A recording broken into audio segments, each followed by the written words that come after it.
नैनीताल जनपद के ओखल कांडा ब्लॉक के छिड़ाखान रीठा साहिब मोटर मार्ग में एक भीषण सड़क हादसे में 9 लोगों की मौत हो गई। तो वहीं इस सड़क हादसे में 9 वर्षीय एक बच्चा गंभीर रूप से घायल है, जिसका इलाज हल्द्वानी के सुशीला तिवारी हॉस्पिटल में चल रहा है। ऐसे में देर रात डीएम नैनीताल वंदना सिंह ने सुशीला तिवारी हॉस्पिटल जाकर बच्चे का हाल जाना। सुशीला तिवारी हॉस्पिटल के प्राचार्य अरुण जोशी और डॉक्टरों की टीम के साथ उन्होंने काफी देर तक बातचीत की। बच्चों को बेहतर से बेहतर इलाज दिए जाने के निर्देश डीएम नैनीताल द्वारा दिए गए। साथ ही इस घटना की मजिस्ट्रेट जांच के भी निर्देश डीएम द्वारा दिए गए। उन्होंने बताया कि सभी शवों का पोस्टमार्टम उसी क्षेत्र में करवा दिया गया है। साथ ही मृतकों के अंतिम संस्कार की व्यवस्था प्रशासन द्वारा की गई है। एसडीएम धारी, तहसीलदार धारी समेत प्रशासन की पूरी टीम वहां पर अंतिम संस्कार के दौरान मौजूद रहेगी।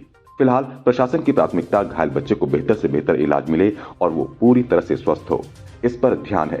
मृतकों के परिजनों को मुख्यमंत्री द्वारा 2-2 लाख रुपए दिए जाने की घोषणा की गई है। साथ ही जिला प्रशासन द्वारा मुख्यमंत्री राहत कोष से भी आर्थिक सहायता दिए जाने की मांग की जाएगी।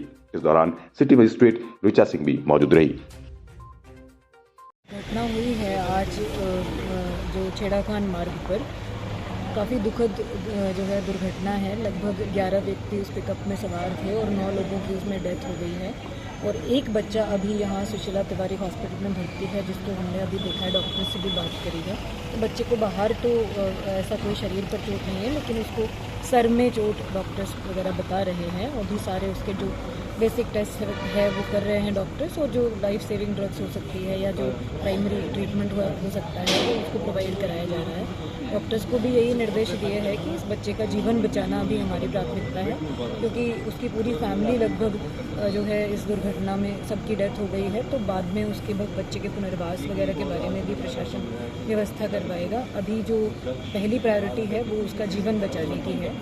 ये जो दुर्घटना थी इस मार्ग में, ये लगभग 8:30 बजे के आसपास इसकी सूचना प्रशासन को मिली थी और टीमें विदिन 15 मिनट्स सारी मूव हो गई थी, धारी से भी और भीमताल क्षेत्र से भी, स्वास्थ्य, एसडीआरएफ, एसडीएम और तहसीलदार वगैरह। और 11:30 पौने 12 बजे तक लगभग सभी वहाँ पहुँच गए थे और 12:30 बजे एसडीएम भी मौके पर जो है पहुँच गए थे घटनास्थल पर।